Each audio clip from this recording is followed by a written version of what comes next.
fake news.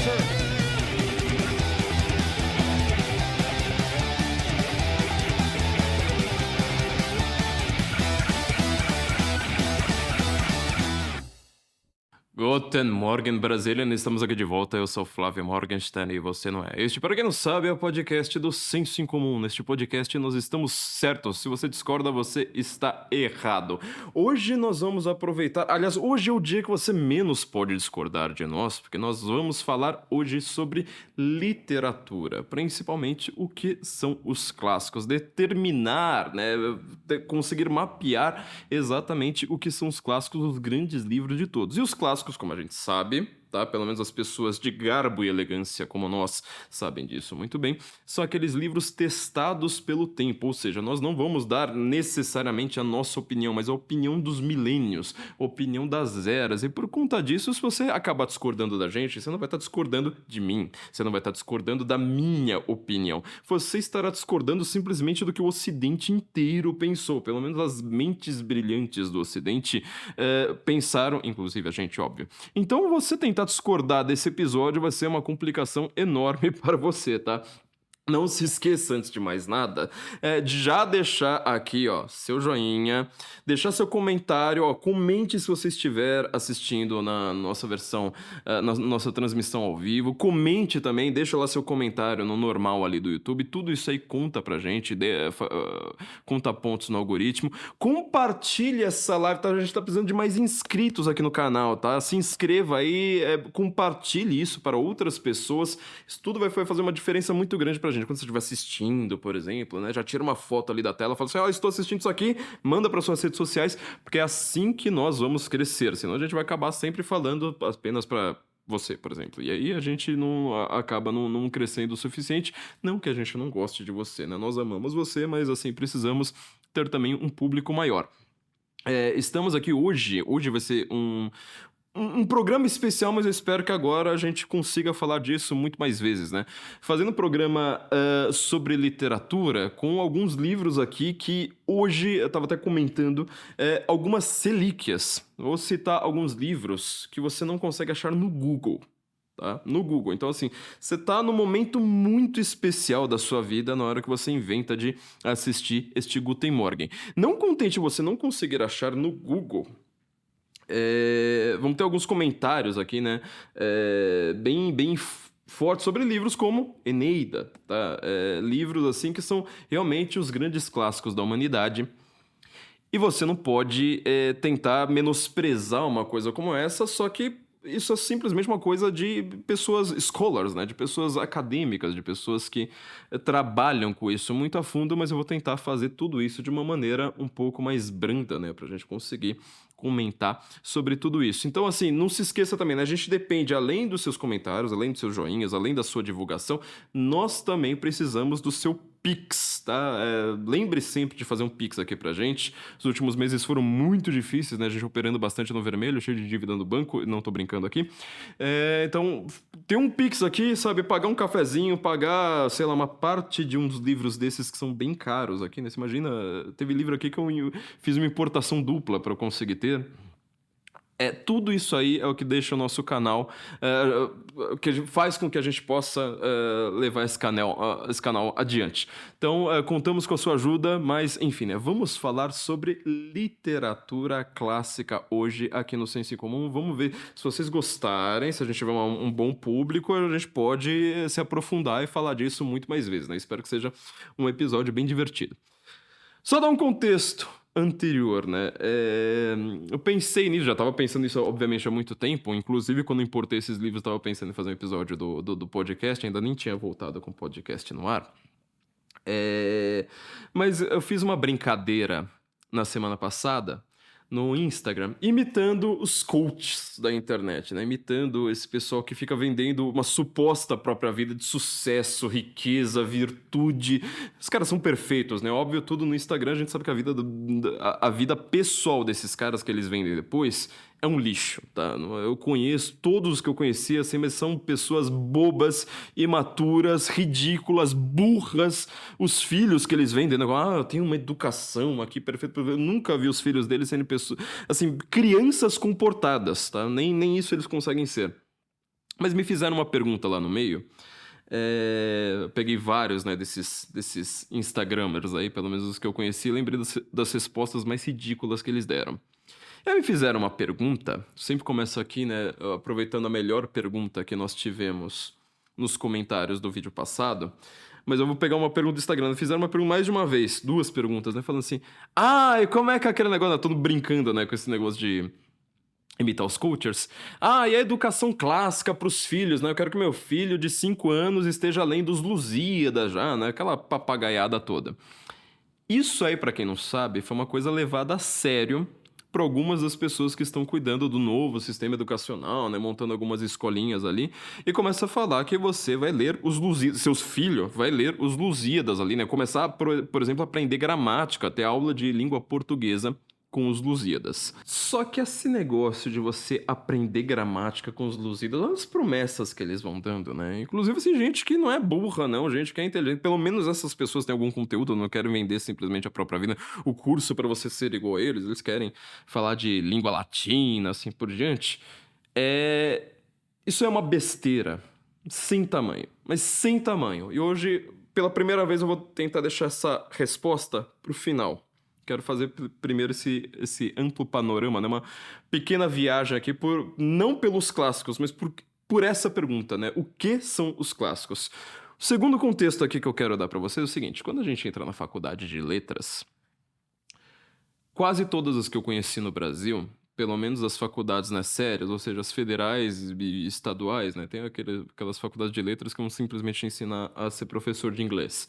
Mas das faculdades um pouco mais sérias, elas têm logo de cara uma matéria que é Introdução aos Estudos Clássicos. Eu já comentei algumas vezes aqui no podcast para vocês que isso aí é como se fosse uma versão ultraclassista de uma matéria que algumas faculdades, na verdade todas as faculdades, principalmente as americanas, tinham, né, que era Western Studies, né, ou seja, você vai estudar de fato os livros, pelo menos ter um panorama geral dos grandes livros que formaram o Ocidente.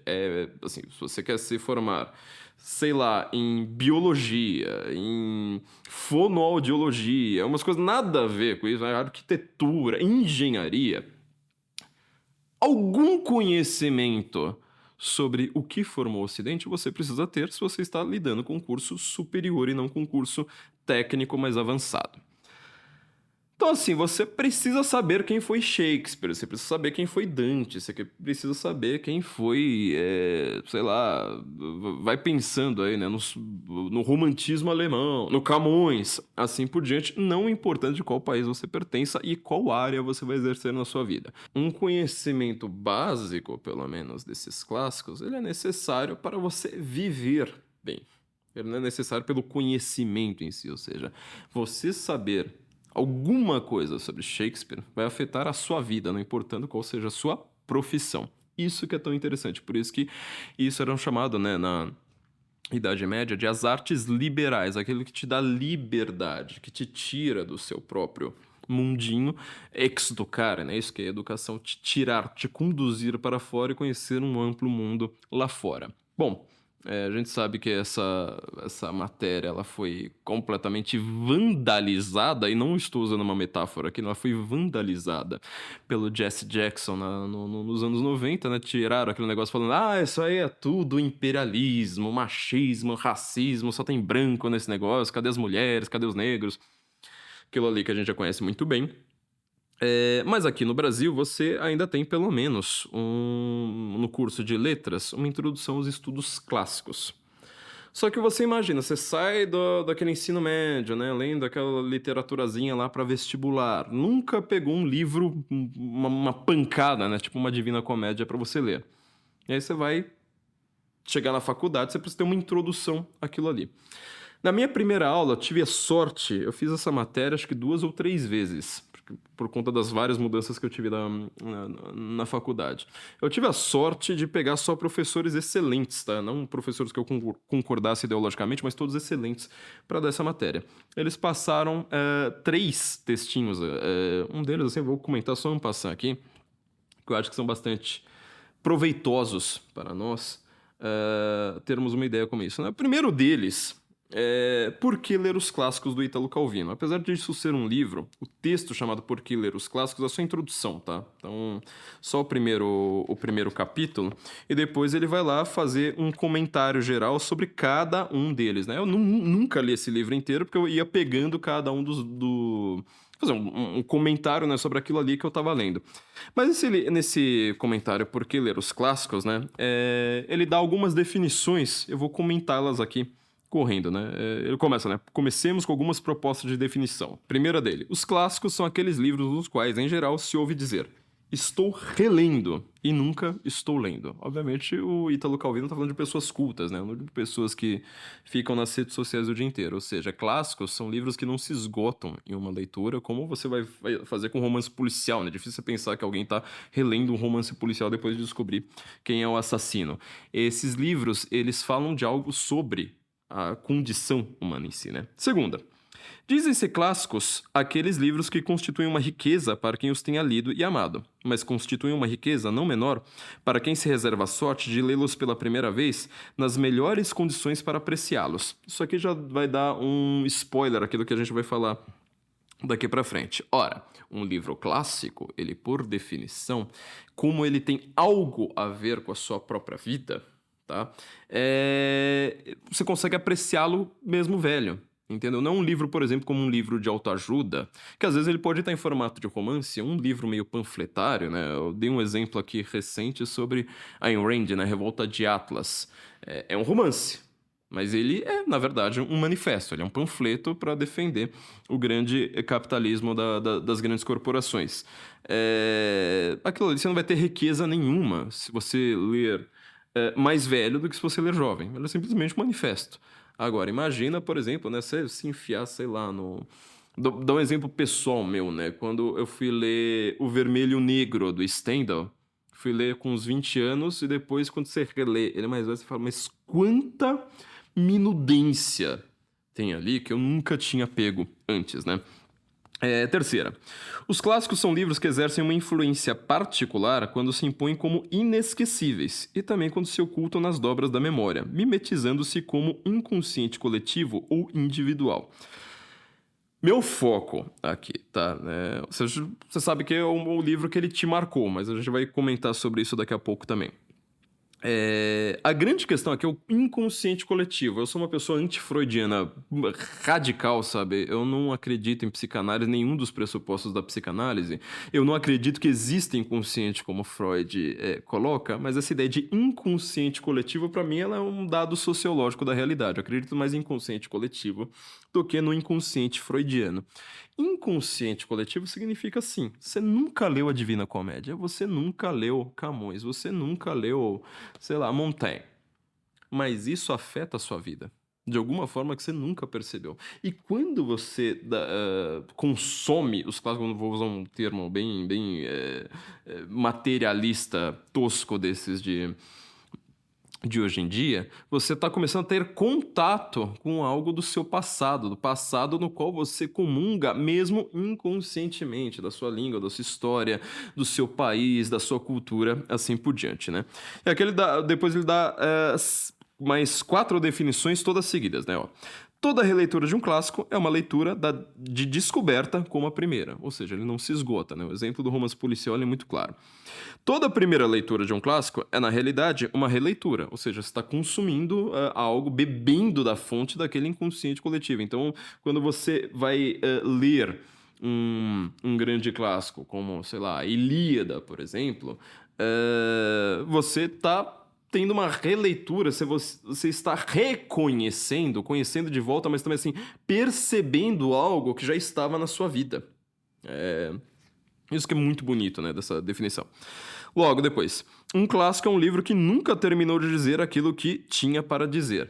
Isso aqui foi o motivo fundamental pelo qual eu nunca resolvi me especializar em literatura clássica na minha vida universitária, né? Apesar de amar os clássicos, eu nunca quis trabalhar com literatura clássica, e a gente vai entender o outro sentido aqui de clássico, porque esses livros eles não se esgotam. E aí você tá com um problema quando você quer trabalhar com eles, porque você fala assim, mas espera aí, alguém já disse aquilo que eu falei? Será que, sabe, para eu conseguir estudar. Eu não preciso pegar só literatura, né? Pegar, sei lá, Aristóteles. Quantas pessoas já estudaram aquele negócio a fundo sem você saber que alguém comentou aquele negócio a fundo? E depois mais uma. Os clássicos são aqueles livros que chegam até nós trazendo consigo as marcas das leituras que precederam a nossa, e atrás de si, os traços que deixaram na cultura ou nas culturas que atravessaram, ou mais simplesmente na linguagem ou nos costumes. Então, um exemplo aqui é, assim, bem idiota para você. Sabe a expressão coceira na mão? Você fala assim, a pessoa tá, sabe, com vontade de dizer, sabe, ou vontade de gastar, principalmente. Coceira na mão é uma expressão inventada por Shakespeare. Você nunca soube disso, entendeu? Tem muitas expressões da língua inglesa, né, principalmente, que a gente deriva de Shakespeare. Você nunca percebeu uma coisa como essa. Então, assim, ele deixa uma marca, ele traz essa leitura e também deixa uma marca extra-livro. Bom, depois ele vai dar, continuando aqui as definições do Ítalo Calvino, né? Um clássico é uma obra que provoca incessantemente uma nuvem de discursos críticos sobre si, mas continuamente a repele para longe. Ou seja, ele ainda vai ser aquele livro lá, não importando as eras, né? Você imagina as concepções marxistas sobre um livro tal. Vai deixar tudo aquilo aí, mas ele vai... Vou continuar sendo um clássico, não importando o que os marxistas disseram. Vamos agora pegar as constituições, as discussões sobre alguma outra ideologia. Ele vai absorver aquilo, vai gerar essa discussão, vai se enriquecer, inclusive, com isso, mesmo depois de ter sido escrito, e depois vai falar assim, essa discussão ainda ela não chegou onde nós queríamos, né? Depois, os clássicos são livros que quanto mais pensamos conhecer por ouvir dizer, quando são lidos de fato, mais se revelam novos, inesperados, inéditos. Vou dar um exemplo clichê sobre isso aqui. Ou seja, um exemplo clássico, né? Usando um outro sentido dessa palavra. 1984, do George Orwell, né? 1984 é um livro que todo mundo acha que o Ministério da Verdade, ele tá querendo definir, né, o que é a verdade das coisas. Quando você vai ler o livro, você vê que não é exatamente isso. A grande questão dele não é impor uma verdade, é apagar o passado. Então ele tem uma relação trocada com o imaginário, o inconsciente coletivo que as pessoas tenham deste livro. Mais uma. Chama-se de clássico um livro que se configura como equivalente do universo, à semelhança dos antigos talismãs, né? Aqui dá pra gente pensar, obviamente, naqueles livros que têm algum pendor religioso, né? A própria Bíblia. Mas tem alguns outros livros que eles têm também essa questão de você mostrar, né? Northrop Frye, né? O grande crítico canadense, ele vai mostrar isso, por exemplo, em algumas poesias como a do Rimbaud. Ou seja, eu estou... Ou do William Blake, né? Dois exemplos aqui bem claros. Eu estou analisando o cosmo. Eu estou mostrando alguma verdade. Poesia é muito forte nisso. Que você nunca tinha percebido e que às vezes você, mesmo lendo a poesia, você não consegue explicar. Você percebeu, sentiu, teve alguma intuição pré e pós e extra linguagem, mas que você não consegue traduzi-la para a linguagem de volta. Isso aqui é bem comum também. Definição 11. O seu clássico é aquele que não pode ser-lhe indiferente e que serve para definir a você próprio em relação e talvez em contraste a ele. Isso aqui é forte, né, pra gente, ou seja, você não consegue ignorar a existência de um clássico, você não consegue ignorar o fato de que aqueles livros existiram e que eles deixaram a sua marca, inclusive em nós mesmos, né? Um clássico é um livro que vem antes de outros clássicos, mas quem leu antes os outros e depois lê aquele, reconhece logo o seu lugar na genealogia. Esse aqui eu vou deixar para explicar no nosso desenvolvimento, tá? Mas é um ponto em que ele vai concordar com um livro do Eliot, no qual nós vamos nos aprofundar. Pois mais duas seguidas, né? Duas definições seguidas. É clássico aquilo que tende a relegar as atualidades à posição de barulho de fundo, ou seja, pegar o tempo presente e falar assim, essa discussão comezinha, notícias, política, discussões ideológicas, clássico ele está muito acima daquilo. Mas, ao mesmo tempo, não pode prescindir desse barulho de fundo. Aqui eu vou dar um exemplo bem curioso para nós, né? Estava até conversando aqui com o Daniel e com o Ian esses dias. pegar a Bíblia aqui como exemplo de literatura. Não estou querendo falar o fator religioso, né? Vou dar um exemplo de literatura. Do nascimento de Jesus até o seu julgamento, ele está numa Palestina dominada por romanos, pelo Império Romano. Você vai ver constantemente ali um embate político, como se fosse esquerda e direita hoje, mas um embate político entre os judeus que estão sendo ali governados, né, de uma maneira indireta na Palestina. Qual seria essa discussão? Alguns consideram que o que os romanos estão fazendo é muito bom, então eles são a favores dessa dominação do Império Romano, e alguns são bem críticos, eles estão querendo ir contra. Então, assim, quando você tenta ler a Bíblia, fala assim, mas eu quero saber o que o judeu pensa, você está num problema. Problema muito claro, porque os judeus eles não são coerentes, eles não são um bloco homogêneo em relação à sua posição política, em relação à sua própria leitura dos textos. Aí você tem que lembrar ainda, teve judeu da diáspora, tem judeu que não está vivendo ali no centro de Israel, tem judeu que está comungando de outros valores, viveram o cativeiro da Babilônia, que estão lendo textos em grego. É uma disputa bem grande ali, tá? Mas Jesus nasce exatamente quando você cria o primeiro censo do mundo, tanto que ele é nazareno, mas ele nasce em Belém. Porque o censo exige que todos os descendentes de Davi vão fazer parte desse censo. Peraí, esse é o primeiro modelo de governo global, pelo menos do mundo que ele conseguiu entender ali do Império Romano. Ou seja, eu quero catalogar pessoa por pessoa, saber o nome, saber quanto que eu posso cobrar de imposto, assim por diante. Por que Jesus nasce exatamente neste momento? É bem forte você pensar isso. Segundo lugar, no julgamento dele, você tem justamente umas 3, 4, 5, 6 momentos ali em que ele cumpre uma briga com sacerdotes exatamente porque eles estão em discussão com o Império Romano. Você vai pagar imposto, né? A resposta de Jesus é a César o que é de César, a Deus o que é de Deus. Você vai realizar um milagre no sábado. Ele vai lá, realiza o milagre e depois diz, né? Vocês não respeitam nada. O sábado foi feito para o homem, não o homem foi feito para o sábado. Assim por diante. Então, assim, essa discussão de fundo, ela está presente no clássico. Mas a Bíblia é muito superior. Tanto que essa discussão sobre se o Império Romano deve dominar a Palestina já foi, e a Bíblia continua. E aí a última definição que ele dá, né? É clássico aquilo que persiste como rumor, mesmo onde predomina a atualidade mais incompatível. Só um desenvolvimento, né, disso aí que a gente tinha acabado de falar. Aliás, se você quiser ler, né, livros como Por que ler os Clássicos, um livro que eu recomendo para todo mundo, assim, acho que a crítica literária precisa ser lida. Infelizmente, as pessoas leem filosofia, começam a ler literatura, assim por diante, esquecem da crítica literária. Quando o crítico literário ele é muito bom, ele é tão artístico. Foi até um comentário que eu fiz no prefácio ao livro do Rodrigo Gurgel, grande professor Rodrigo Gurgel, que a grande crítica literária, ela também é uma forma de arte, tá? Você não consegue ler, por exemplo, este ensaio sem ver que isso aqui também tem seu valor literário por si, né? Ler isso aqui tem um valor literário. Outro livro, na verdade, assim, ele é em formato de livro aqui, mas você vê que ele é bem curtinho. Só que é uma relíquia que eu tenho, tá? Vocês estão lendo uma relíquia. É curtíssimo, mas ainda assim eu vou pegar, não é nem a metade, o comecinho que vai ser tudo que vai dar tempo de falar aqui num podcast curto. Tem 32 páginas, acho que menos até, né? Porque não começa exatamente da página, não. Menos de 30 páginas, tá?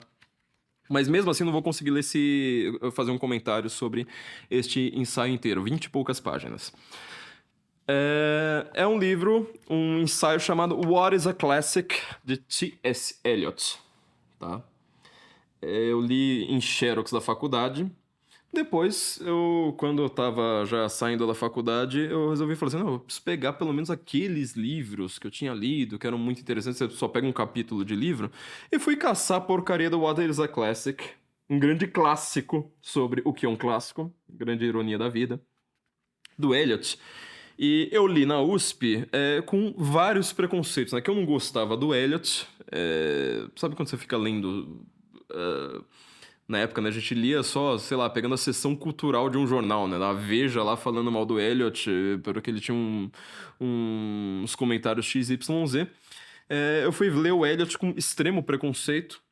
A USP, infelizmente, né, pro bem e pro mal, ela também tinha esses mesmos preconceitos. Só que, assim, definitivamente é o livro, na verdade, um pequeno ensaio, é, que, assim, não tem como você escapar hoje em dia quando você vai falar sobre o que é o clássico. Eu quero comentar só o comecinho disso aqui, você vai ver que ainda é uma profundidade sem fim.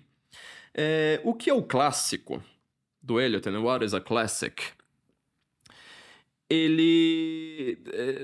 A gente já precisa de um certo contexto aqui para entrar nesse livro, que vai ser sempre o necessário. Tem um detalhe, né? Esse livro aqui eu fui procurar no Google. Eu falei assim, mas isso aqui vamos deixar no Google, né? Eu quero achar o What is a Classic no Google. Eu não achei. Se você achou, parabéns.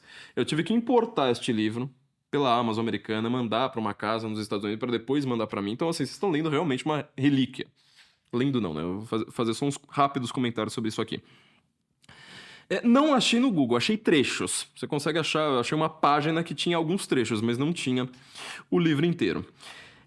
O que é tão forte aqui pra gente comentar, né? What is a Classic? An address delivered before the Virgil Society on the 16th of October 1944. 1944, na Sociedade Virgílio, em Londres. O que estava acontecendo em Londres em 1944? Tinha umas bombas caindo. Londres estava sendo bombardeada, literalmente, no meio da Segunda Guerra Mundial. Há uma grande questão por conta de algumas... isso foi o que eu tinha lido na Veja, eu cheguei com todo esse preconceito, por causa de alguns comentários que o T.S. Eliot tinha falado sobre banqueiros judeus. Então, quer dizer, era um americano, Eliot não é inglês, né? Ele é americano, tinha sotaque americano, se muda para a Inglaterra e de lá nunca mais vai sair. Ele está na Inglaterra lutando contra o nazismo. E ele tá lá na Virgil Society, que é uma sociedade assim, sei lá, né? Eu tento pensar num tênis clube, mas é uma coisa assim muito mais fechada, né? Elitista. Que era uma sociedade lá que se reunia para falar sobre literatura em 44, penúltimo ano da Segunda Guerra Mundial, e esta palestra, ela foi dada com as cortinas fechadas. Porque as cortinas abertas, o pessoal vê a luz. Aí é onde que as bombas caem, entendeu? Então, assim, ele tá... E um cara que ele foi acusado, né, de antissemitismo por conta de alguns comentários que ele tinha feito sobre banqueiros judeus.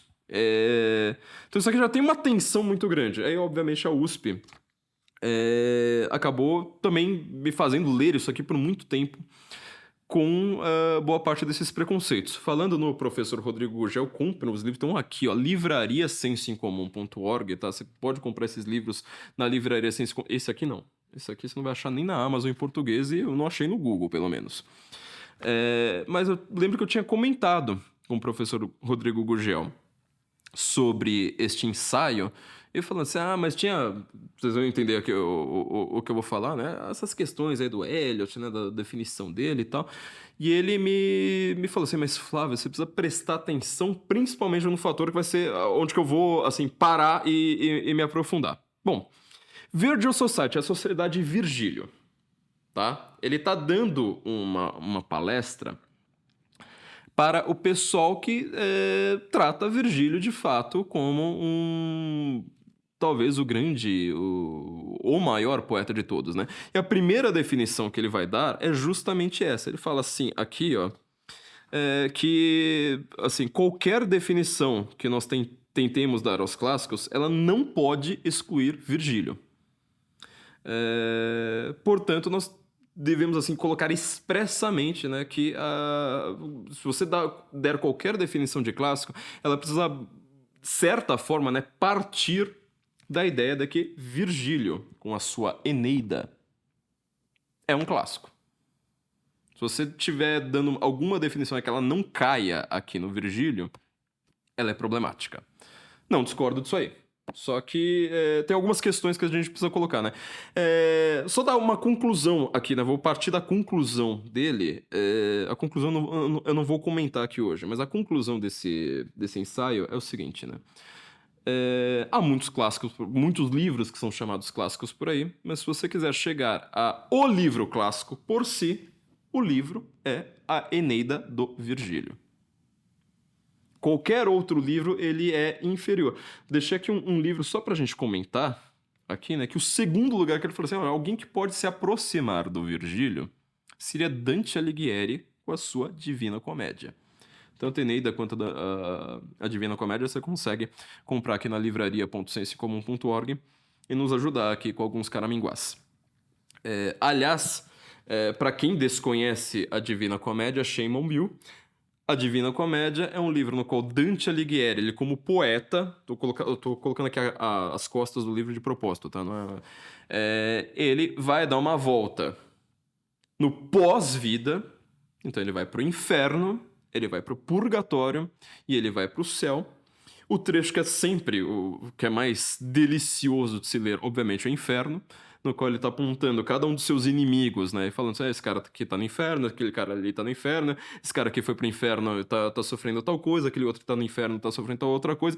Exatamente o que a gente mais quer fazer na vida, né? Mandar literalmente nossos inimigos para o inferno. E a passagem que ele faz pelo inferno é aqui, ó, você tá vendo a imagenzinha?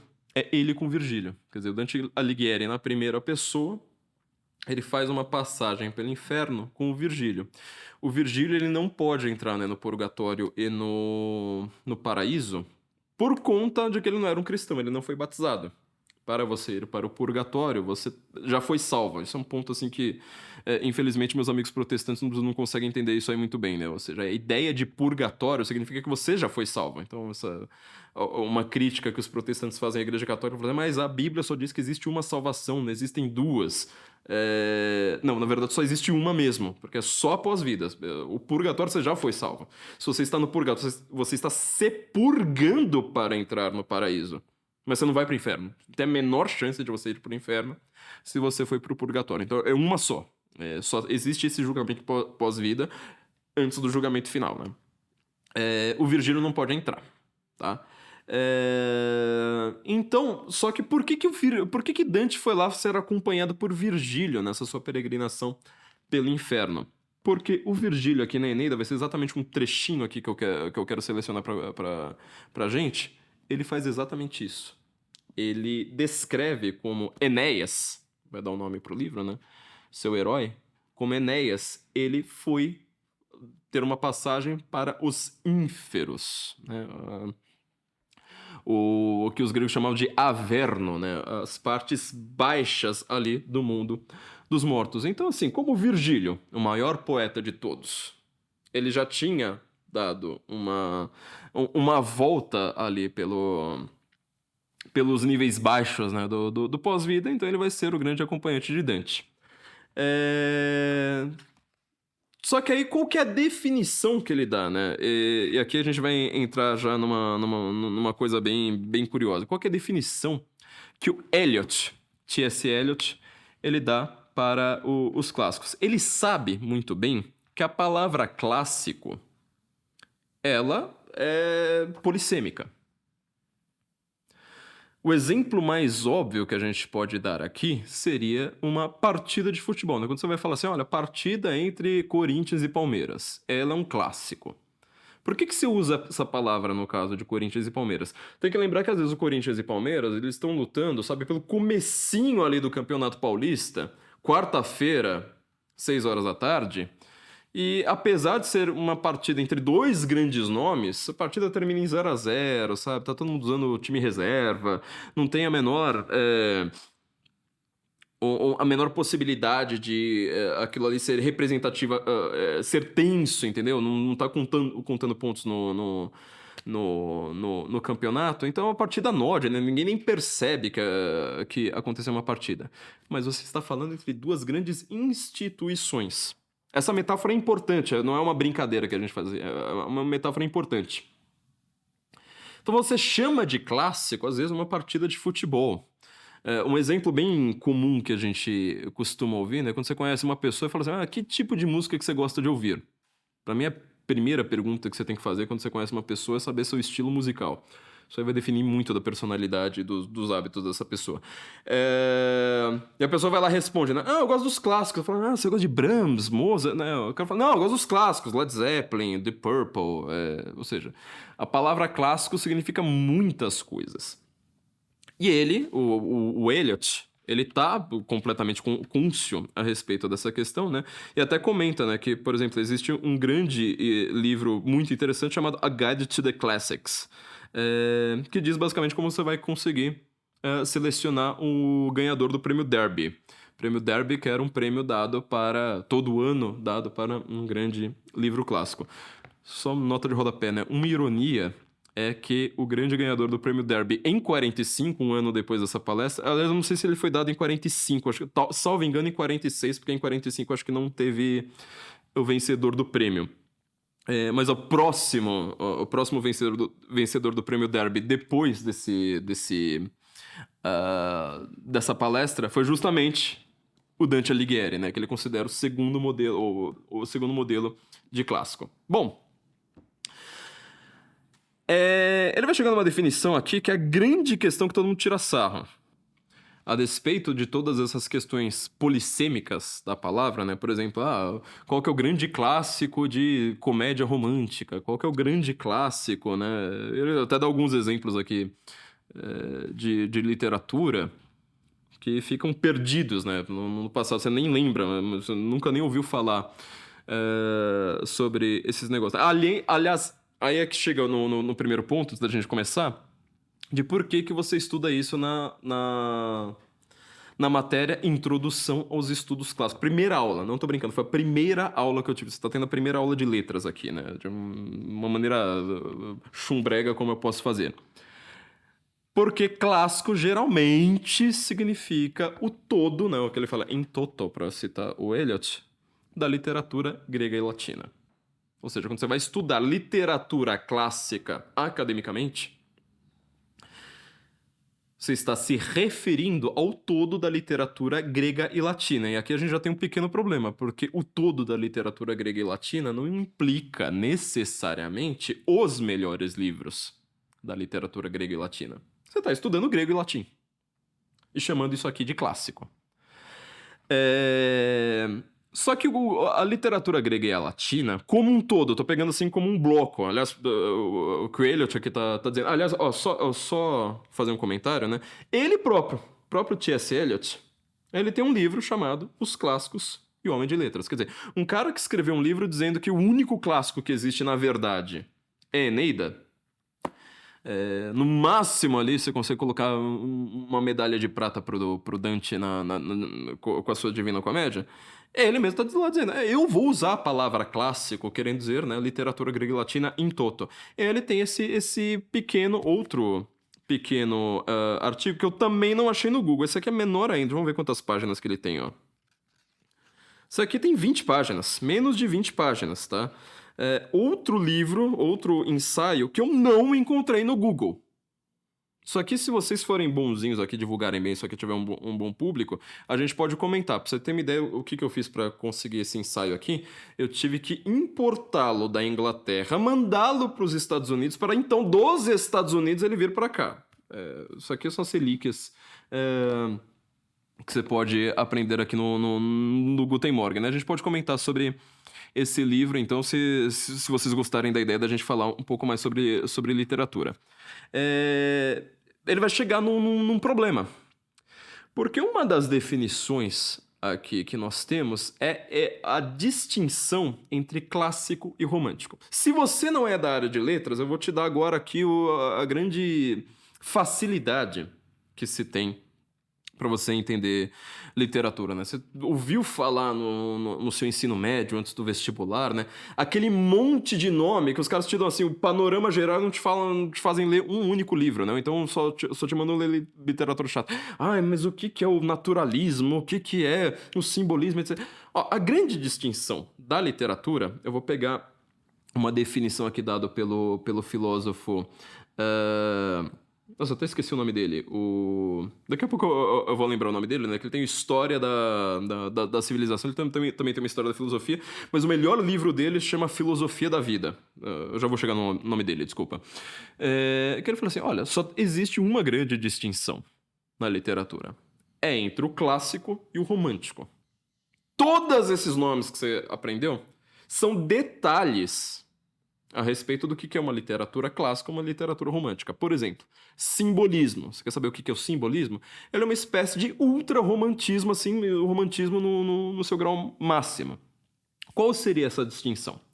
Os clássicos, a literatura clássica, se ela é o todo, em toto da literatura grega e latina, significa que aquela literatura, ela deixou um estilo razoavelmente comum. Isso não significa que todos esses caras têm o mesmo estilo. Isso é um dos grandes reducionismos bobos que se faz. Significa que estes autores chegaram aqui onde o Rodrigo já me deu um puxão de orelha e falou assim, se aprofunda nisso aí que você não pegou essa ideia direito quando você ficou lendo esse negócio na USP. Deixou alguns modelos dos quais você não consegue escapar. Então, por exemplo, a literatura grega e latina, essa literatura que hoje nós chamamos de clássica, quando você segue mais ou menos o seu modelo, quando você bebe daquela fonte, quando você não foge muito do seu referencial, de forma, de referência, de valores, você está na literatura clássica.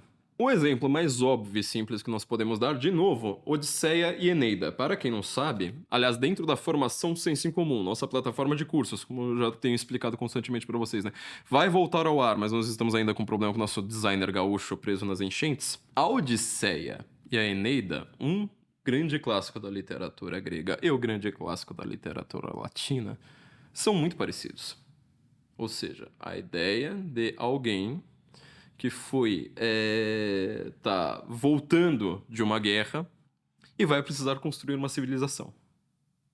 De certa forma, você consegue pensar até, por exemplo, na Epopeia de Gilgamesh. Também é mais ou menos a mesma ideia. E se você for parar para pensar como literatura na Bíblia, também é a formação de um povo construindo uma civilização. Será que a gente consegue ter um clássico como hoje, né? Quem é que vai construir uma civilização hoje? É exatamente o ponto no qual o Eliot vai chegar. A gente vai ter que fazer uma pausa e se aprofundar um pouco mais. No caso da Odisseia, temos o Odisseu, que ele vai ser traduzido para o latim como Ulisses, né? Odisseu vai virando Ulisses na tradução latina. O Odisseu, ele sai da Guerra de Troia, passa 10 anos na Guerra de Troia, longe de casa. Cada um dos heróis da Guerra de Troia, quando ele chega em casa, cada um deles tem um destino completamente diferente. Isso está depois da Ilíada, né? A Ilíada é o primeiro, né? O último ano da Guerra de Troia não é a Guerra de Troia, tá? O tema da Ilíada não é a Guerra de Troia. São os últimos meses, na verdade, do último ano dos 10 anos da Guerra de Troia, que mostra a grande questão do Aquiles, que ele vai fazer como o último ataque, né? Se ele vai liderar o exército, morrer jovem e ter Cleos, ter glória, ser cantado até hoje, ou se ele vai sobreviver, ter uma vida calma, tranquila, ter seus netinhos ali, todo feliz, só que vai ser esquecido, todo mundo vai ignorá-lo. Isso é o que acontece na Odisseia. Na Ilíada, nós temos um cenário que é pouco diferente, mas ele tem mais ou menos o mesmo formato, inclusive algumas cenas ali muito parecidas. Aliás, na Eneida, né? A Eneida é Enéas, que ele é o outro lado da Guerra de Troia. Ele é um troiano. E Enéas, ele como aquele que perdeu a guerra, ele vem fugido. Ele precisa voltar agora. Ele não precisa voltar. Ele precisa fugir. E ele vai criar uma nova comunidade em outro lugar. Qual que é a história, então, da Eneida? A construção da civilização italiana. Enéas, por exemplo, um dos descendentes do Enéas, quando ele chega naquele lugar razoavelmente despovoado, né? Isso aqui é meio mito, meio história, a gente sabe disso aí. Os seus descendentes, por exemplo, né? Entre seus descendentes vão estar Rômulo e Remo. São aqueles famosos, né? Que são alimentados por uma loba. Você está reparando que tem algumas coisas parecidas. Os dois são sequestrados por uma bruxa, os dois, sabe?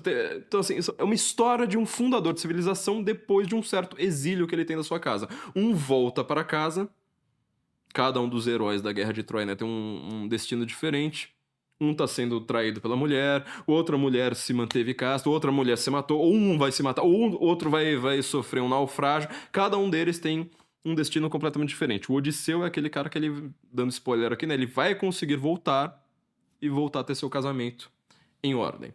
O Enéas, ele tem que fugir, ele vai ter que largar a família, viver altas aventuras, principalmente no mar, e fundar uma civilização. Então nós temos um modelo comum, apesar de que, eu vou até dar esse exemplo daqui a pouco, eles têm algumas particularidades muito claras. Então, assim, o que a gente está falando aqui como uma literatura clássica é essa literatura dos moldes, ou seja, uma forma mais ou menos muito própria. Aqui, nesse sentido, pegando até o próprio exemplo do Eliot, o Dante, ele não segue necessariamente o modelo de verso, que era um verso latino. Ele cria um modelo de rimas, não tinha rima aqui, tá? Não tem rima na Odisseia, na Eneida. Ele cria tudo rimado com um modelo que é um pouquinho mais novo, tá? Só que ele acaba se tornando também um clássico. É essa grande questão a primeira dessas grandes questões do Eliot, né? Ou seja, lá na literatura clássica tem um todo fechado, razoavelmente ordenado, né? Coisas mais ou menos parecidas. E o que é o romântico? O romântico é o gênio. O romântico é o gênio particular, quer dizer, aquela literatura que eu ignoro um pouco a forma. Eu falo assim, eu sou um gênio, então eu consigo criar algumas coisas novas, novos modelos. O romantismo que ele surge na Alemanha, uma das primeiras coisas que ele vai fazer, por exemplo, é falar assim, olha, nós sempre tivemos como referencial de temas a literatura latina, a literatura grega, o imaginário, né? As mitologias desses povos, e depois o referencial do cristianismo. Nós, alemães, vamos colocar uma coisa diferente, vamos criar agora uma literatura com referenciais nórdicos, por exemplo. Eles também são grandes tradutores, eles começam a colocar deuses de outros lugares. Você imagina a confusão que isso vai dar. Outro exemplo, assim, o exemplo mais legal que a gente tem é o próprio Camões. Camões, olha o que interessante que ele está fazendo. Ele está falando da história de Portugal, da história dos reis de Portugal, que já estavam mortos na sua época. Ele já é cristão, então ele está envolvido ali com cristianismo, cristianizar os povos. E no seu périplo, ele vai, além de fazer aquele modelo das grandes navegações, que é um modelo histórico, e passar pelos mesmos lugares, etc., ele vai enfrentar a mitologia grega antiga. O Dante, ele vai colocar no inferno lá os mitos gregos. Olha que coisa da história antiga, aqui os grandes nomes da história antiga, Cícero, Nabucodonosor, dos referências bíblicos, tá aqui no Dante. Também tem história, também tá mitologia. Olha só, eles estão bebendo das fontes clássicas. Só que o romântico ele vai fazer, não, eu vou fazer uma coisa completamente nova. O romântico é quando o gênio, ele cria sua própria forma, ele cria seus próprios paradigmas. Então, nesse sentido, a grande diferença você quer saber se uma literatura ou mesmo uma arte, qualquer um desses, esse movimento que inclusive afeta a ciência, né? Ela vai ser clássica ou se ela vai ser romântica, tá? Então todo o resto ali são formas de... são meros detalhes. O que ficaria, né, no meio do caminho seria o realismo e o naturalismo. Mas até uma grande questão de você falar assim, olha, mas boa parte do que você chama de realismo foi uma moda com ideais políticos por trás que tentou macaquear a realidade, mas na prática isso aí sim é muito temporário. Só que a gente vai chegar no segundo problema, tá? Que é o seguinte, algo que é romântico, e o Eliot ele tá comentando isso aqui, algo que é romântico e que foi testado pelo tempo, que hoje você considera muito grandioso, né? Até a forma dos versos do Dante Alighieri, você não acaba chamando de clássico depois? Qual que é o grande clássico da literatura alemã? E a gente vai chegar numa questão bem curiosa, né? A literatura alemã é coisa assim só de quem estuda especificamente essa literatura. Ela teve o seu período chamado Classicismo de Weimar. Teve como seus dois principais nomes, né, Goethe e Schiller, que inclusive trocavam cartas. As suas cartas também são consideradas grandes clássicos da literatura e da crítica literária. Dois gênios conversando. Só que o Goethe quando ele cria esse classicismo de Weimar, né, uma grande obra como Fausto, por exemplo, né, que tem também lá seus ideais que já tinham sido, seus modelos, suas referências que já tinham sido testados na literatura, né, um homem que faz um pacto com o diabo, assim por diante, né, Marlowe já tinha feito isso antes, tinha muita literatura que já contava com isso. Ele é o grande referencial dos românticos, inclusive como o pessoal que não estuda literatura alemã, mesmo os grandes scholars falam, né, que o Goethe é o grande romântico. E aí você fala assim, não, mas peraí, a gente estuda isso como classicismo. Só que o classicismo de Weimar e o romantismo, eles são movimentos assim que você não consegue nem diferenciar precisamente onde termina um, onde começa outro. Olha o tamanho do problema que a gente tem, né? Porque a palavra clássico, como disse o Eliot, é uma palavra polissêmica, a gente usa para muitas coisas. Ora, nesse sentido, então, a literatura romântica, né, essa literatura que o que era romântico, hoje você dá um outro nome, é um nome elogioso. Você também tem os grandes clássicos do romantismo, né, que seria uma contradição em termos nesse sentido. A gente tem que manter em mente, na hora de colocar esses termos em discussão, que essa é uma distinção, vamos dizer, né, um catálogo que a gente faz com o cânone que nós temos. A gente não está analisando a forma, você não está analisando o modelo, né,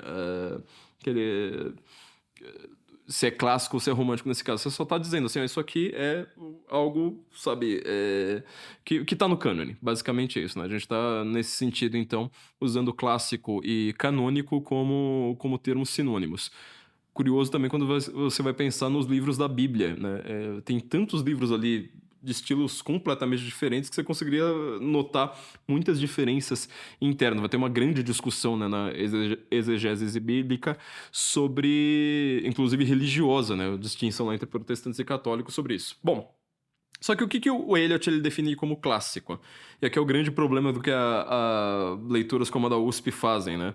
Ele vai lá e fala assim, olha, a primeira palavra, eu vou colocar só o comecinho aqui, que é o que dá tempo, tá? A primeira palavra é maturidade, ou seja, o clássico, ele é um livro de maturidade. A maturidade do poeta, a maturidade da língua, a maturidade da cultura na qual ele está inserida, a maturidade civilizacional. Ele coloca, inclusive, a maturidade da plateia. Ele vai falar assim, olha, só que como que a gente define maturidade, né? Não deixa isso na mão de um Ítalo Marcilli, de um Guilherme Freire, que você vai ver a zona que você vai enfiar na sua vida. Maturidade, você não consegue defini-la. Só que nós, homens maduros, né, homens de letras, nós conseguimos perceber a maturidade. É mais ou menos como você perceber se uma pessoa é erudita, se uma pessoa é civilizada. É uma dificuldade você definir isso. Então, simplesmente ele deixa essa definição para lá. Você imagina como é que muitos dos críticos do Eliot vão descer a lenha furiosamente nessa definição dele. Só que para mim, hoje em dia eu consigo enxergar uma coisa muito importante que ele está dizendo que parece meio boba, né? É o seguinte, a maturidade, então, você consegue perceber em relação a algumas outras coisas. Quer dizer, se você não tem uma definição correta, fala assim, ó, isso aqui é maduro, isso aqui ainda é imaturo, você consegue perceber comparativamente, e talvez seja esse o ponto do Eliot que não deixa tão explícito, que uma coisa, aqui essa é uma obra de maturidade, essa é uma obra de maturidade tanto do poeta quanto da civilização, etc., tanto individual quanto coletiva, e aquele é um outro momento de imaturidade, tá? Então, assim, dando spoiler aqui do final que eu não vou comentar, ele trata o Virgílio e a sua Eneida, principalmente, como o grande clássico, porque ele tá numa língua madura. Quer dizer, aqui você já tem um problema, né? Mas você tá falando que o grego não era tão maduro assim? A língua grega do Homero não é tão madura? É uma obra de um poeta que também está no auge da sua maturidade, uma obra de uma audiência, inclusive, que está no auge da sua maturidade. Há uma certa discussão, porque, por exemplo, o latim que o Virgílio usa, que ele é o latim que você vai aprender se você está estudando clássicos, ele é um latim que ele era falado ali por provavelmente umas 1000 pessoas. Tem um estudo que foi feito de quantas pessoas teriam lido a Eneida até o Renascimento, seriam 12.000 pessoas, que tinham a capacidade, sabe, de pegar o livro assim e ler. Então, quer dizer, é um nada. Hoje, um absoluto nada. Enquanto que o latim usado em outras obras não é um latim tão burilado, né, tão específico. E aí, qual que é não exatamente a definição aqui, né, mas o que o Eliot está querendo dizer com essa maturidade comparativamente. É uma certa, vamos dizer, complexidade, mas ele já atenta aqui, a complexidade sem ter estofo, ela vira já uma coisa boba. Ela não é uma busca por complexidade por si. Quando os caras começam a falar de uma maneira complexa, algo que pode ser simples, você tá parecendo, sei lá, acadêmico, entendeu? Tá parecendo, o exemplo, para mim, mais claro é a linguagem jurídica hoje, né? Que quer tentar colocar alguma coisa complexa quando eles estão falando a coisa mais shallow, né? É essa palavra que o Eliot usa, né? A coisa mais rasa possível. Isso não é maturidade, isso não tem nada a ver. Isso é simplesmente um, um teatrinho ali, né, que você faz. É frescurite, que a gente chamaria de frescurite. Mas o que que tem de... Como que você analisa, então, uma civilização madura? Ora, você precisa ter um poeta maduro, né, uma civilização, um passado maduro, com maturidade, para você chegar numa grande obra. Ou seja, você não cria a língua portuguesa e 20 anos depois você tem um Camões. É impossível. Isso aqui não faz o menor sentido. Tem um desenvolvimento histórico para isso.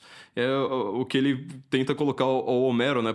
Lembra que ele tá na Virgil Society, então ele tá querendo fazer um elogio ao Virgílio. Ele fala assim: como que eu vou falar que o Virgílio é maior do que o Homero? O Homero não tinha ninguém por trás. Então, assim, primeira obra da literatura grega, ela ainda não é madura o suficiente. Não sei se dá pra gente concordar perfeitamente com isso, né? Mas assim, existe um grande momento ali, um desenvolvimento que faz com que cheguemos nesse nível. O outro exemplo que ele vai dar é uma comparação entre Shakespeare e Marlowe. O Christopher Marlowe, para quem não conhece, ele inclusive tem um Fausto dele, né? A grande obra dele também é um Fausto, do qual o Goethe vai beber muito da fonte. Também uma história de um pacto com o diabo, assim por diante. Uma obra curtinha. Teve uma tradução recente, assim, recente na época que eu tava na faculdade, né? Deve ter uns, sei lá, uns 15, 20 anos já. Que é a primeira tradução bilíngue. Você vê que traduzir aquele negócio é impossível. Assim, o texto em português não tem muito a ver com o texto em inglês. O Marlowe, assim, não é o Eliot dizendo, né? Praticamente todo mundo diz. Quando o Marlowe e o Shakespeare, que eles eram razoavelmente contemporâneos, eles eram poetas jovens, né? Estavam lá nos seus 20 e poucos anos. O Marlowe, ele era muito melhor do que o Shakespeare. Muito melhor. Então fica essa questão. Só que o Marlowe, ele foi ter uma briga numa taverna, morreu muito jovem, né, sendo apunhalado. Fica a discussão que o Eliot comenta, né? Será que o Marlowe teria tido obras melhores do que Shakespeare se ele tivesse vivido tempo suficiente? E ele acha que não. Tem lá seus argumentos para dizer que não. Porque, às vezes, quando você é um gênio precoce, não significa que você vai se desenvolver bem o suficiente. Eu lembro que quando eu tava lendo isso, eu falei assim, cara, mas é engraçado, né? Quando a pessoa que tira nota 1 no vestibular, né? Que entra em primeiro lugar em medicina, quase nunca é o melhor médico da sua área. Então, é algo interessante. Porque a maturidade, ela se desenvolve diferentemente conforme o aspecto da sua vida. O cara que é o melhor na forma poética, ele nem sempre vai ser o melhor em conteúdo poético, e assim por diante. O mesmo com a civilização, quer dizer, uma civilização que ela esteja muito avançada em matéria econômica, política, etc., ela não necessariamente será a que vai ter os melhores poetas. Nós estamos numa sociedade bastante desenvolvida tecnologicamente. Estamos com os melhores poetas. É aí o ponto que o Rodrigo Gugel falou assim, mas presta atenção nesse negócio. Fala, caramba, de fato, é isso aí. Por quê? Além de tudo, de toda a obviedade disso aí, geralmente uma obra de maturidade literária, uma obra de arte, colocando de uma maneira mais ampla, que seja clássica, ou seja, que tenha essa maturidade, se a gente for tomar aqui a definição do Eliot um pouco mais a sério, ela passou geralmente, nos anos anteriores, por alguma grande mudança histórica. Essa mudança geralmente é traumática. Um exemplo que o Eliot não dá, mas que eu consigo dar aqui olhando a posteriori a sua obra, é quando tem guerras. Quando você tem uma grande guerra, você tem, logo depois, grandes poetas e escritores. Um exemplo, por exemplo, é do Tucídides, né? Que ele vai desenvolver um novo tipo de literatura, que é a literatura histórica, e ele foi, de fato, um soldado. Ele viveu aquela guerra. Outro exemplo, Camões. Quando a gente olha, né, pro todo o cânone, como se esses caras fossem todos iguais na escola. Não, cada um deles tinha uma vida completamente diferente. O Camões, ele era um soldado. Ele sentava e escrevia. E além do que era beberrão, né, mulherengo, essa coisa toda. Quando a gente vai analisar, por exemplo, a poesia, a literatura entre guerras, principalmente, porque eu acho que a Segunda Guerra ela vai ter algumas questões muito próprias ali para destruir muito da literatura. Mas logo depois da Primeira Guerra, aquela experiência da trincheira, por isso que eu falo tanto de Primeira Guerra Mundial para vocês, lembrando, Guten Morgen Go Primeira Guerra Mundial vai estar lá dentro da plataforma Senso em Comum, já preparem aí, coloquem uma mão na consciência e outra na carteira, vai estar lá junto, aliás, né, não é dentro, junto com a formação Senso em Comum, a gente já vai colocar no ar de volta. Tem uma aula do professor Rodrigo Gugel falando sobre literatura, né? Essa mudança da literatura que a Primeira Guerra Mundial gera, ela causa trauma. Uma coisa horrível, não é uma coisa boa, entendeu? Não é um desenvolvimento, sabe, hegeliano, todo bonitinho, dialético. Não, é um trauma desgraçado. E aí, logo depois, você tem alguns dos melhores escritores de todos os tempos. Uma década de 20 ia ser uma década horrível, vai ter um crash da bolsa, assim por diante, mas tem os melhores escritores. No desenvolvimento tecnológico que nós temos, nós estamos caminhando para um mundo completamente diferente. O mundo do Mad Max. Tecnologia extremamente avançada, padrão de vida lixo. E o principal aqui, porque a gente está dizendo, a arte se perde. Você teve pandemia, você teve um trauma agora, será que a gente consegue aproveitar para ter grandes escritores neste momento? É uma questão que eu deixei aberto. Eu não sei, eu gostaria, mas até agora eu não vi esse grande desenvolvimento. Mas você vê que grandes eventos históricos ruins, inclusive, vão gerar uma grande literatura depois, né? Renascimento, ele, inclusive, ocorre por conta da peste negra. Mata 1/3 da Europa, todo mundo começa a ter outros modelos de pensamento ali e vai gerar o que a gente vê, o lado bom que a gente vê do Renascimento, né? Principalmente na pintura. Ora, tá? Então, assim, você tem um desenvolvimento diferente de maturidade, tanto de uma pessoa quanto de uma sociedade. Isso aqui é o ponto fundamental para a gente entender, né? Então, assim, usando essa definição do Eliot, obviamente, né, ele vai dizer, por exemplo, né, o Shakespeare não pode ser considerado tão clássico assim. Primeiro porque a literatura inglesa anterior a ele, ela não é tão desenvolvida assim. Então, ele não é a maturidade da língua inglesa. E a maturidade da língua inglesa, ela não vai vir no maior momento da sua literatura. Quer dizer, a língua se desenvolveu no altíssimo grau, principalmente bebendo da fonte do próprio Shakespeare, mas ela não se desenvolve da mesma forma. Você também vai ter questões entre poesia e prosa, assim por diante, eu não vou entrar nessa discussão aqui. E o Eliot, ele faz uma coisa que pra mim é o ponto que assim, é mais criticável disso aqui, né? Ele, por exemplo, ele diz, né? Mas o Shakespeare não tinha uma audiência madura. Quer dizer, né? Quem ia assistir o teatro elizabetano era um bando de bárbaros. Não era uma literatura, por exemplo, como a do Virgílio, que era lida basicamente no salãozinho nobre ali do Império Romano, entendeu? Só entre os sicaços que estão lá bebendo vinho e lendo essa poesia, né? Toda elevada, que não tinha nada a ver com o latim das pessoas falado no meio da rua. Quer dizer, a gente, quando tá lendo Virgílio, você não tá lendo latim. Você não tá lendo latim vulgar. Latim da Vulgata, por exemplo, católica, né? Quando eles querem traduzir, eles querem usar o nome Vulgata, né? O que o São Jerônimo faz, justamente para falar assim, isso aqui é o latim do povo, não é latim do Virgílio, pelo amor de Deus. Ninguém vai ler esse troço. Você tem que usar o latim do vulgo, das pessoas, das camadas populares da sociedade. Então, quer dizer, pro Eliot, que a gente já tem um problema, né? Você vai chamar a Vulgata de clássico, ele vai dizer que não. Temos um problema, tá? Então, lembra sempre, ele tá na Virgil Society, ele tá falando, tentando fazer um grande encômio, né, ao Virgílio, criando toda essa teoria. Então, assim, as conclusões dele, não vai ter uma única pessoa que cruzou com esse ensaio que não vai te falar assim, ó, lembre-se, ele tá no meio da Segunda Guerra Mundial, tá numa situação estranha, onde essa palestra é proferida, e ele tá dando uma forçada de barra para colocar, assim, o clássico mesmo é Virgílio, todo o resto ali é, vamos dizer, um subclássico. Porém, voltando aqui à nossa definição popular, só o último livro que eu falei, né, que eu queria falar muito, muito rápido, o ensaio do Jorge Luis Borges. Sai de uma duas, sei lá. Esse eu não consegui achar, porque eu não lembro o título dele, né? Mas é só um comentário que ele falou assim: olha, muita gente me pergunta o que é o clássico, eu tô aqui na mão, né, com a visão do Eliot, a visão de não sei mais quem. Eu tô velho, cara, eu não aguento mais esse negócio. Você sabe o que é um clássico, você consegue perceber o que é um clássico. Basicamente essa conclusão que ele dá, né, de uma maneira completamente ridícula que eu tô colocando aqui, mas foram os 3 livros que eu li. Bom, o que a gente tem aqui pra colocar de adicional, então? Em primeiro lugar, né, essa definição do Eliot, ele tá falando dos grandes clássicos, a meu ver, e aqui é o ponto que o Rodrigo já tava me chamando a atenção, os clássicos formadores de civilização. Ora, as civilizações elas dependem dos escritores mais do que do arquiteto, mais do que do guerreiro, mais do que do político, mais do que do seu desenvolvimento tecnológico.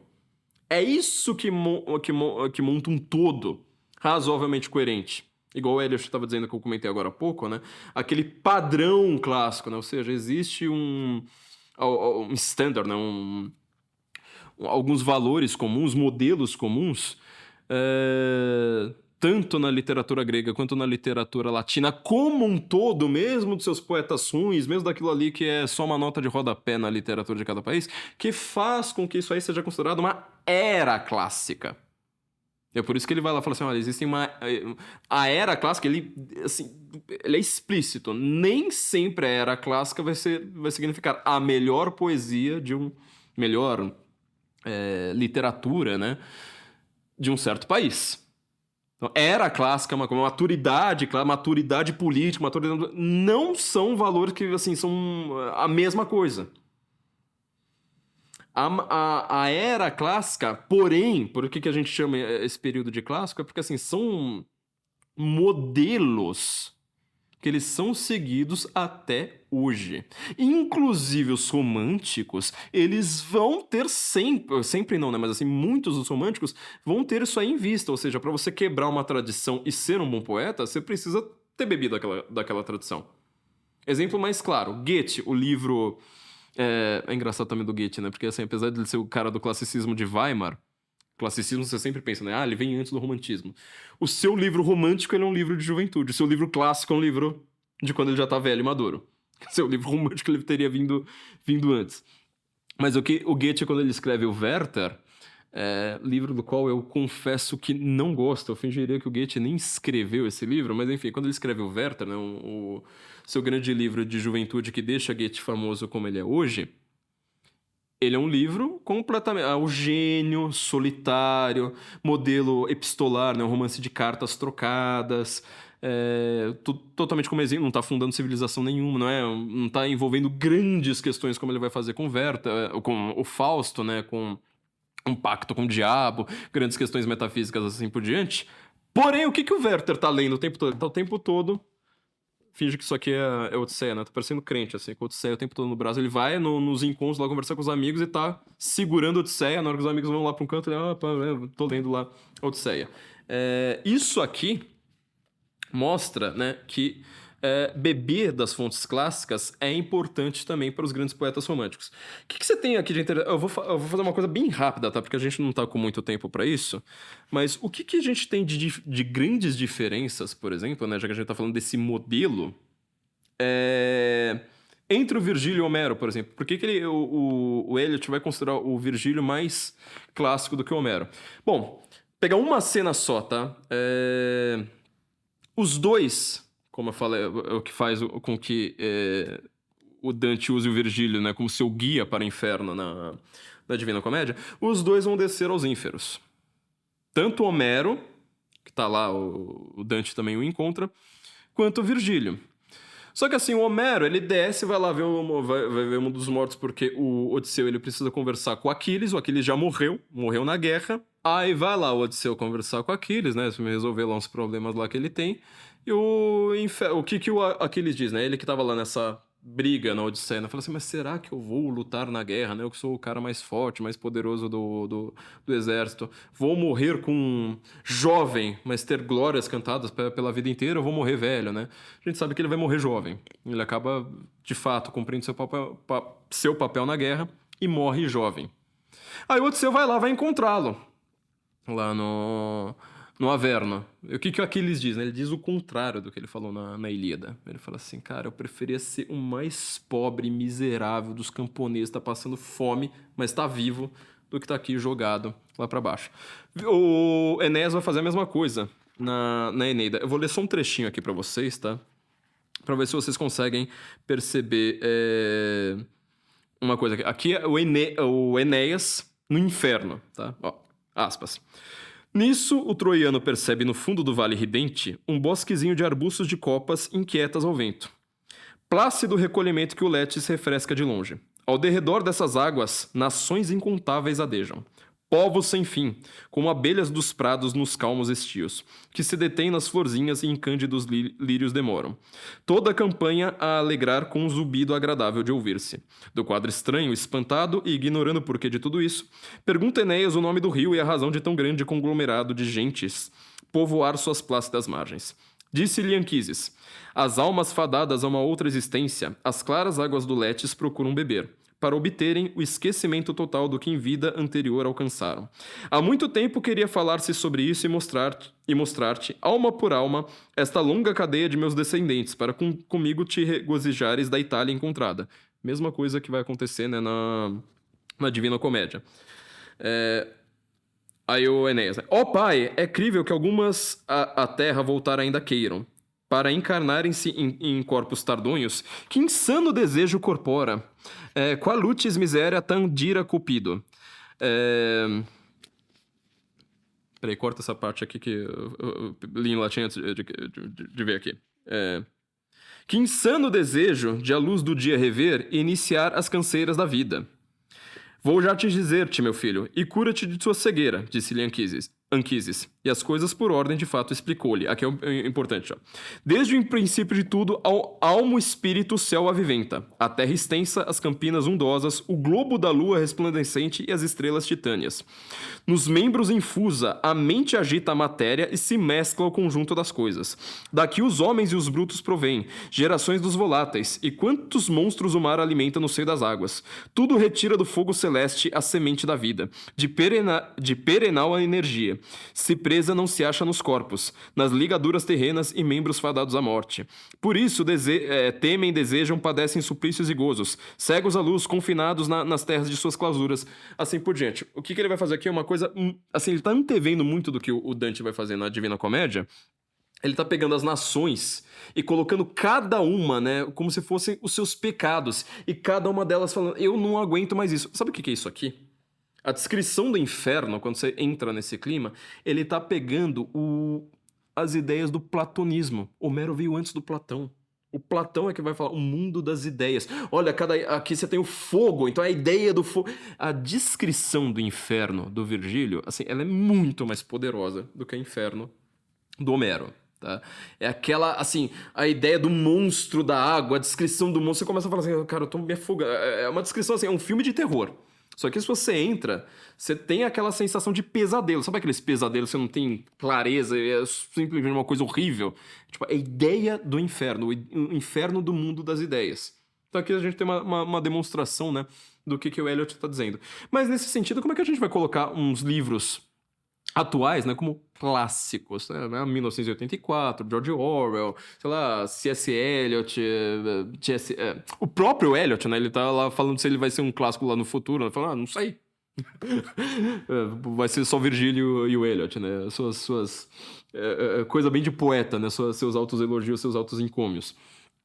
Mas você vê uma distinção, né, aqui muito forte. Só que assim, essa definição do Eliot, ela não serve para o nosso vulgo, pro nosso comum da coisa. Os livros clássicos que você precisa ler, né? Listinha de Instagram, né? 10 clássicos para você ler sobre não sei mais. Não tem.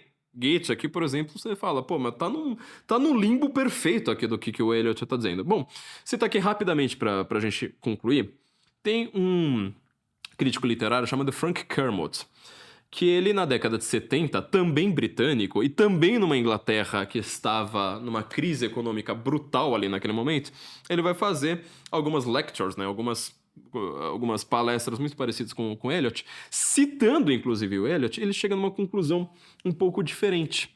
Quer dizer, ele até aproveita muito do Eliot, mas ele fala assim, olha, o clássico, ele tem 3 características, né? Uma característica que é a sua atemporalidade, uma característica, isso aqui já ficou meio claro aqui pra gente, né? A sua atemporalidade.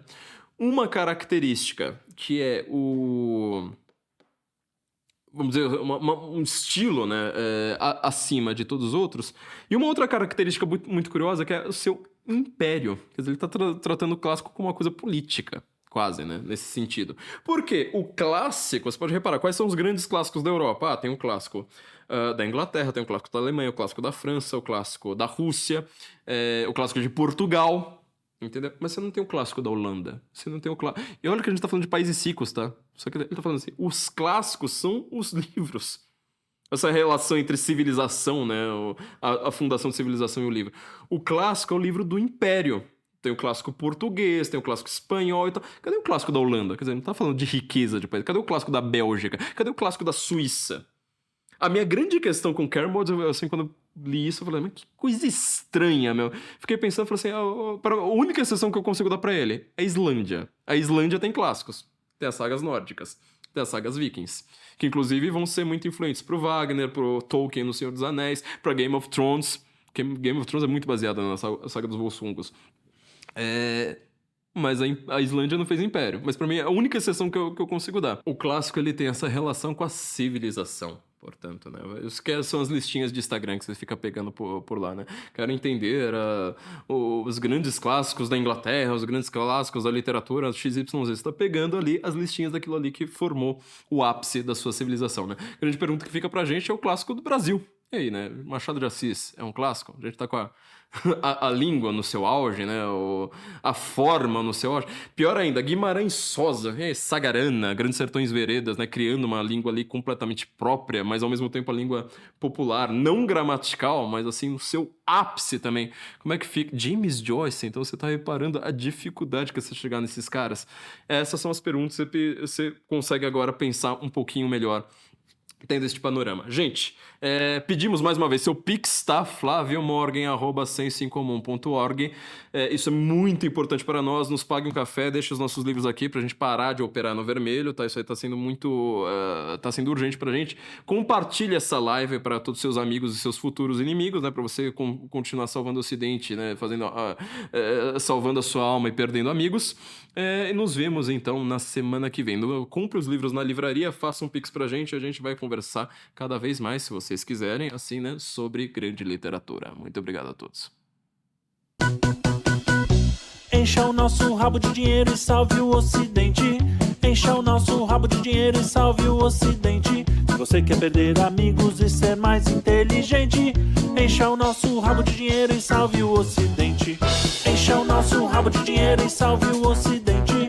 Encha o nosso rabo de dinheiro e salve o Ocidente. Se você quer perder amigos e ser mais inteligente, encha o nosso rabo de dinheiro e salve o Ocidente. Encha o nosso rabo de dinheiro e salve o Ocidente.